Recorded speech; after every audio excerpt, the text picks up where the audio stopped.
پہلی سحری کی خوشی میں صبح سویرے اٹھنے والے 16 افراد اب بھی نیند سو گئے۔ کراچی سولزر بازار میں گیس لیکیج کا دھماکہ ہوا، حادثے کی سی سی ٹی وی سامنے آ گئی ہے۔ پہلی سحری وقت 3:47۔ کونے میں نظر آنے والی عمارت کے اندر شاہد کی بیوی زیب النساء نے چولہا جلانے کی کوشش کی، لیکن دھماکہ ہوا اور پورا گھر جل گیا۔ پھر عمارت ملبہ بن کر گرنے لگی، ہر طرف گرد و غبار پھیل گیا۔ اہل علاقہ جمع ہو گئے۔ سولجر بازار حادثے کی سی سی ٹی وی سامنے آ گئی۔ یکم رمضان کی سحری میں ہونے والے دھماکے کا مقدمہ درج کر لیا گیا۔ لکھا گیا کہ ناقص لائنز میں لیکیج کے باعث گھر میں گیس بھر گئی تھی۔ خاتون نے جوں ہی چنگاری چولہے کو دکھائی، دھماکہ ہو گیا۔ ابتدائی تحقیقات کے مطابق عمارت غیر قانونی طور پر 40 گز زمین پر بنی ہوئی تھی۔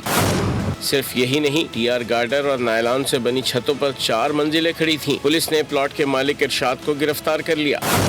ایف آئی آر کے مطابق ارشاد نے 2007 سے 8 کے دوران یہ عمارت بنائی تھی۔ حادثے میں 16 افراد جاں بحق ہوئے اور 15 سبسکرائب کریں اور بیل دبائیں تاکہ کوئی خبر رہ نہ جائے۔